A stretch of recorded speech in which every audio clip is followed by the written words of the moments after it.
Hi everyone. Mahatma Gandhi was often called the Mahatma, meaning great soul, due to his contributions to the freedom struggle. But do you know what he was like as a child? This lesson will give you an insight into that. It is called Tales of Young Gandhi and was written by Janhavi Prasada. A warm welcome to those who watch my videos frequently, and I want to say that I am very grateful for your support. If you are new here, I welcome you too. I'm Melaine from English Made Easy. I'm an English teacher, and this channel is dedicated to creating easy and interesting lessons so that you can improve your English in an enjoyable way. You will get help with your English language and literature lessons through my videos. So do consider subscribing to my channel if that is what you are looking for. You will find the subscribe button right there. You can't miss it. If you subscribe to my channel, you will get regular updates when I post a new lesson. And I have multiple choice questions for you to do at the end of each lesson. Here is a link to some of the other lessons that I did in English literature. I'm sure you will need them if you have not already gone through them. I have divided today's lesson into two parts, and we will be doing the first part of the lesson today. The lesson is in comic form. I did find several words that you may find hard to understand, so I have written them with their meanings at the bottom of each slide. I will also be doing the vocabulary separately at the start of the lesson to help you understand the words better. So if you think you don't need any help with the vocabulary, then you can skip that part of the lesson and go straight to the part of the text. But I suggest that you watch the entire video. If you go through the vocabulary with me, you will be able to understand the text a lot better. But then the choice is yours. When we reach the part of the text, I will explain it to you and read it to you so that you can improve your reading, your pronunciation, and you will be able to understand the text a lot better. At the end of the lesson, I have several multiple choice questions for you to answer. So do keep a pen and a notebook ready. You will need to write the answers down fast because I have a time limit for each one, just to make it a little more interesting. I am very sure that by the end of today's lesson, you would have understood the text very well. But you will need to pay attention to the video. You will need to go through the entire video carefully and not skip parts of it. Also, you will need to do a little homework. And by homework, I mean that you will have to read this part of the text several times, loud as well as silently to yourself. That way, you will be well prepared for this part of the text, and then we can move on to the second part in the next video. So let's start with the first part of the lesson, Tales of Young Gandhi. This is the first part of the lesson, Tales of Young Gandhi. So let's just go through a little about Mahatma Gandhi before we begin. Mohandas Gandhi was born on 2nd October 1869 in Porbandar, that's Gujarat. He died on 30th January 1948. He was a lawyer, politician, writer, and social activist. He became the leader of the nationalist movement against British rule in India. He practiced truth and non-violence. And now we come to the part of the lesson where we do the vocabulary first. The vocabulary is going to help you to understand the text better. So do stick around for this part. We have quite a few new words to go through, and I will help you to understand them better. Here's your first new word. The word is mediocre, and I'm quite sure that many of you have not heard this word before. Mediocre? His marks were mediocre, so his mother was disappointed. So, what do you think the word mediocre means? Try and think. His marks were mediocre, so his mother was disappointed. Now, if his mother was disappointed, then do you think the marks were good or bad or average? Let's see if you guessed this right. Mediocre means average. Could you make a sentence for me with the word mediocre? Try.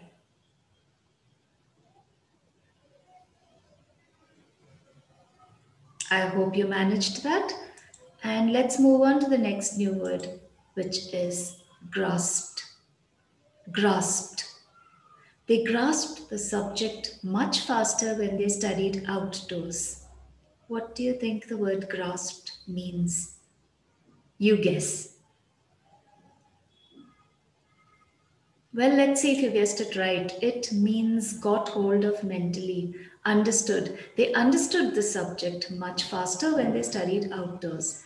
And now I would like to ask you to make a sentence with the word grasped. Try.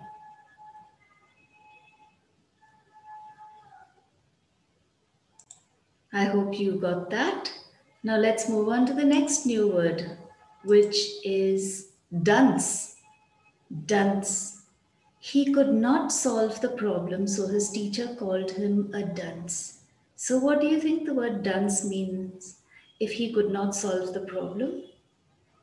That means, was it a good thing or a bad thing? Was it a good word or a bad word? What do you think dunce means? Well, dunce means someone who is slow at learning. And it's time for you to make a sentence with the word dunce.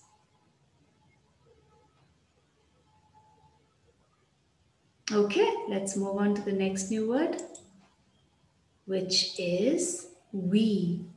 Wee. There is a wee cottage by the river, and what do you think that means? A wee cottage by the river. What does it mean? Well, wee means little, and I hope you guessed that. And now please try and make a sentence with the word wee.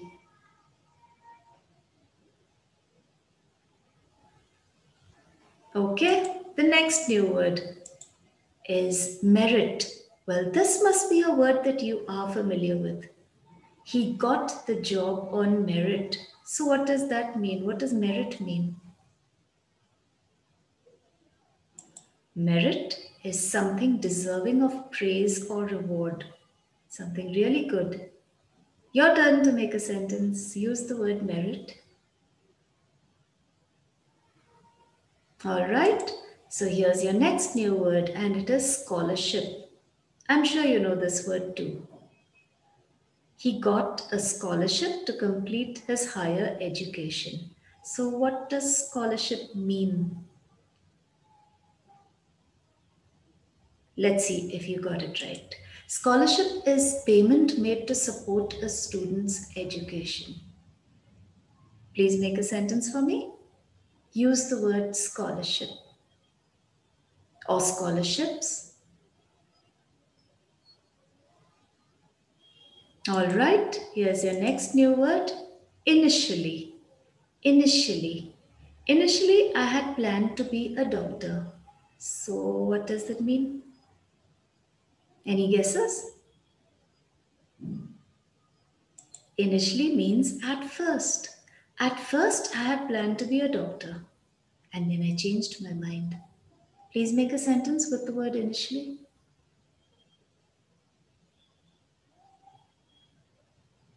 Okay, and here's your next new word, which is challenging. Challenging. So, what does challenging mean? It was a challenging project. The meaning? Was it easy? Was it hard? Challenging is one that invites competition and makes you think. So it's not as easy as you think. Please make a sentence. Thank you. Now let's move forward. Here's your next word. Appreciated. Appreciated. She appreciated their help. What do you think it means?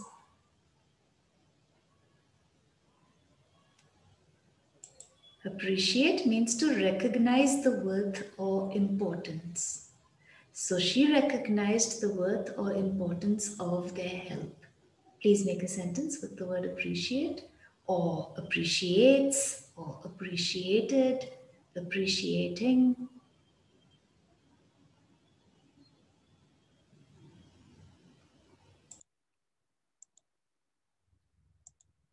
Your next new word is underlying. Underlying. The doctor could not find the underlying cause of the fever. Underlying, what does it mean? Okay, it means not clear or obvious. So it's time for you to make a sentence with the word underlying. Great, let's move on to this new word. It is simplicity, comes from the word simple. Simplicity. She admired the simplicity in his speech. So, any guesses? What does simple mean? Simplicity is the noun form of the word simple. And it means the quality of being simple, easy to understand. Please make a sentence with the word simplicity, not with simple. Use simplicity.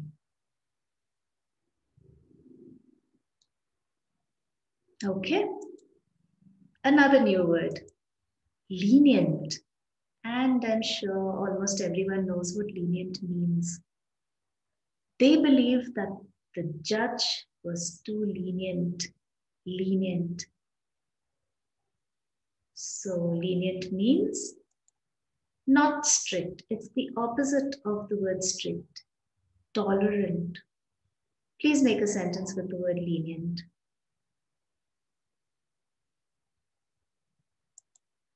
And here's another word for you, decision.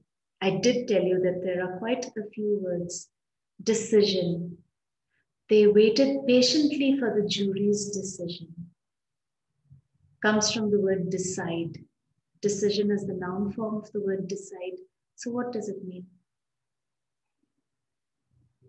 Any guesses? Decision means conclusion or final choice. I hope you were able to guess that. Please make a sentence with the word decision. Try. Okay, then here's a new word for you again. Persuaded. Persuaded. She persuaded her friends to go on a picnic. What do you think it means? Her friends did not really want to go with her, but she persuaded her friends. She persuaded them to go on a picnic. So, persuaded means gave someone a strong reason to do something. Please make a sentence. You can change the word to persuading, persuade. All right, here's another new word. And the word is inhibitions. He has no inhibitions about displaying his work on social media. A hard word. But if you think, maybe you will be able to guess what it means. What do you think it means? It is a feeling that makes you self-conscious. So he had no inhibitions, which means that he was not self-conscious at all. He was not self-conscious about displaying his work on social media. Many people are self-conscious. They have inhibitions, but he has no inhibitions. Please make a sentence with the word inhibition or inhibitions.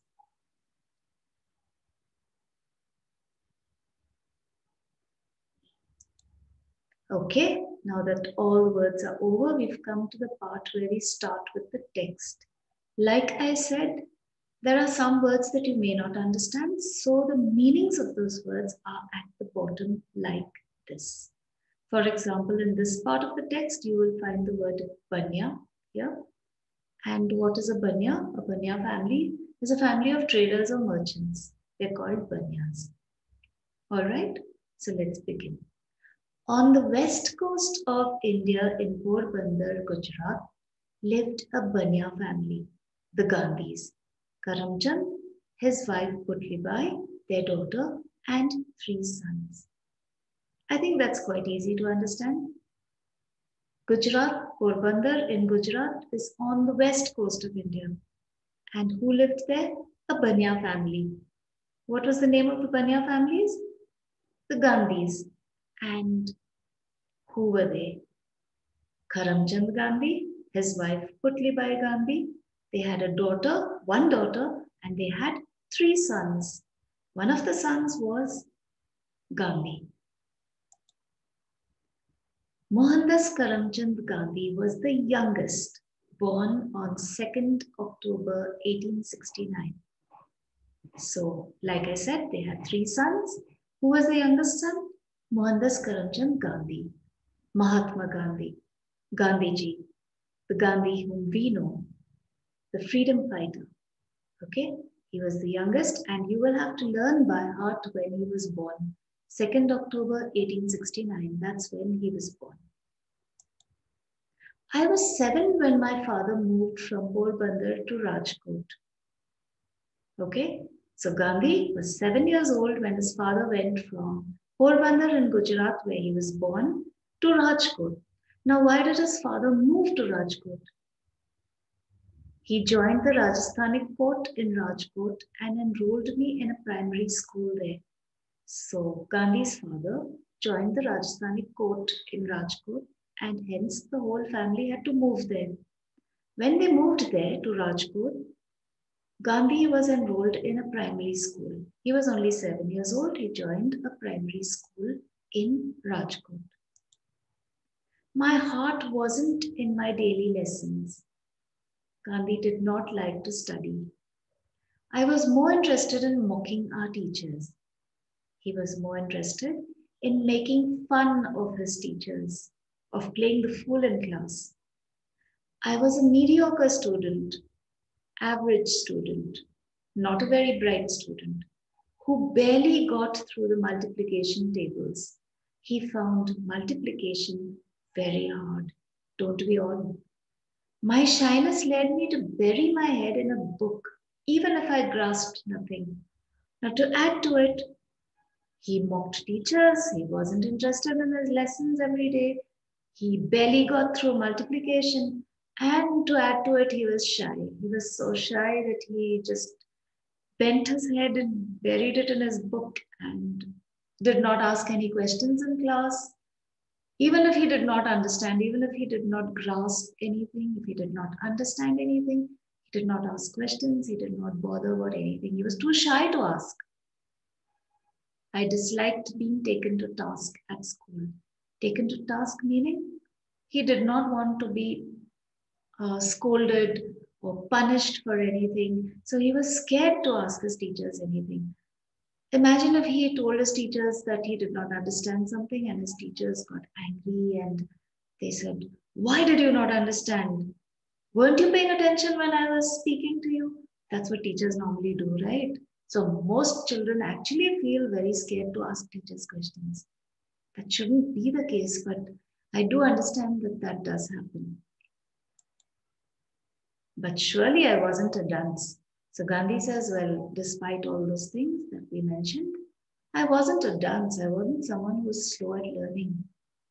My luck and a wee bit of merit. He was lucky, he had luck, and he had a little bit of merit, something deserving of praise or reward, which got him scholarships, payment made to support a student's education, And what were his scholarships? 4 rupees and 10 rupees for 2 years. So he was able to study further for 2 more years. Why? Because he got a scholarship of 4 rupees and 10 rupees. And you can imagine that 4 rupees and 10 rupees was a large sum of money in those days. Okay? Now, another thing I want to point out here is when you write, you always write RS, rupees first, and then the number. Rupees and then the number. But when you're reading the sentence, you don't say rupees 4 and rupees 10. You're supposed to say 4 rupees and 10 rupees. That's how you read it. I took to some subjects more easily than others. I'm sure that's true of almost all students, right? No one likes all the subjects. You have a wide variety of subjects, and there are some subjects you like more than others. Can be several reasons for that. You might like some subjects more because you like the teacher more. Maybe you can understand better, or you are just naturally inclined towards some subjects more than other subjects. Well, it was the same for Gandhi. He found some subjects better than others. Initially, at first, I found geometry challenging. I'm sure you all know what geometry is. And he found geometry challenging, one that invites competition and makes you think. So geometry needed a lot of thinking and it was quite difficult. But with hard work, he worked very hard and came to appreciate the underlying simplicity of the subject. After working very hard, he understood that geometry was actually quite simple and easy to understand. There was nothing hard about it. He just needed to work a little harder to understand certain concepts that he had probably missed. Sanskrit was harder. He said geometry was challenging. Sanskrit was even harder. Everything had to be learnt by heart. He said Sanskrit was so hard because he could not understand it. He just had to learn everything by heart, like a poem. I almost switched to the Persian class on hearing it was easy and the teacher was lenient. That's what many of us do, isn't it? Suppose a friend comes to you and says, "Hey, what are you doing learning this subject? Come join the class that I'm going to." Because that subject is so much easier to understand and learn, and the teacher is so lenient, you'll get better marks if you join this class. What are you doing stuck with that class? So similarly, Gandhi was tempted to change from Sanskrit to Persian. Why? For two reasons. Because someone had told him it was easy, much easier than Sanskrit, which had to be learned by heart. And the second reason was that the teacher was lenient. Which teacher? The Persian teacher was lenient. So he was about to change. But the Sanskrit teacher was saddened by my decision. So when Gandhi went and told the Sanskrit teacher that he was planning to change over to Persian because he found Sanskrit really hard, the Sanskrit teacher was very sad. He gave someone a strong reason to do something, which means the teacher gave Gandhi a lot of good reasons why he should learn Sanskrit. Good reasons why he should continue to learn Sanskrit and forget about Persian. And what was the main reason? The main reason was that it was the language of his religion. He persuaded me to learn Sanskrit, the language of my religion. That was the main reason. So Gandhi continued with learning Sanskrit. I was very shy. We've heard that before. Gandhi was really shy. I would avoid talking to schoolmates at the thought of being laughed at. It was my childhood inhibition, a feeling that makes you self-conscious. He would not even talk to his classmates, to his schoolmates, because he was scared that they might laugh at him. He was that shy. It was something that he grew up with. It was from his childhood. It was his childhood inhibition. He was just too self-conscious and too shy. And here come the multiple choice questions. Are you ready with your notebook and pen? I did tell you to keep it ready. Okay. So what's your first answer? Porbandar is in Maharashtra, Gujarat or Tamil Nadu? And the right answer is Gujarat. Okay? And you don't have to write the whole word down in your answer. When you're writing the answer down in your notebook, just write A, B or C. All right? So if you got Gujarat right, then this is for you. I hope you like him.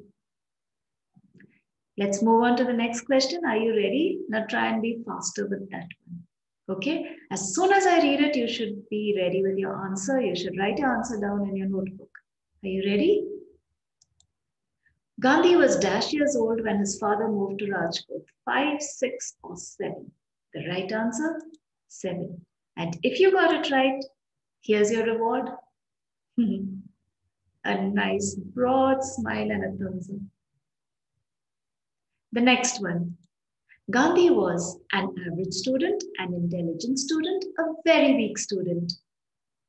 The right answer is A, an average student. And if you got it right, you do have a reward coming up. That's it. Okay, here's the next. Gandhi got scholarships for 2 years, 2 months, 3 months. The right answer? 2 years. If you got it right, that's for you. Gandhi initially found dash challenging mathematics, geometry or Hindi. Geometry is the right answer. And if you got it right, voila, that's for you. Next one. Dash was the language of Gandhi's religion. Persian, geometry, Sanskrit. Yes, it's Sanskrit, no doubt about it. And if you got it right, thumbs up for you. With that, we've come to the end of the first part of the lesson. So, how was today's lesson? Did you like it? If you did, please don't leave without hitting that like button. I gave you a thumbs up each time you got an answer right. It's your turn to give my lesson a thumbs up and show some encouragement. And if you know of anyone who might benefit from viewing this video, do share it with that person. I would be happy to help as many people as I can. And like I said earlier, don't forget to read this part of the text over and over again if you want to do well in English literature. And if there is any part of it that you still cannot understand for some reason or anything that you need help with, let me know in the comments below. I hope to see you in the next lesson because I will be doing the second part of it and I'm sure you would not like to miss the other half of the lesson. So until we meet again, take care and I will see you soon. Thanks for being here today. Bye.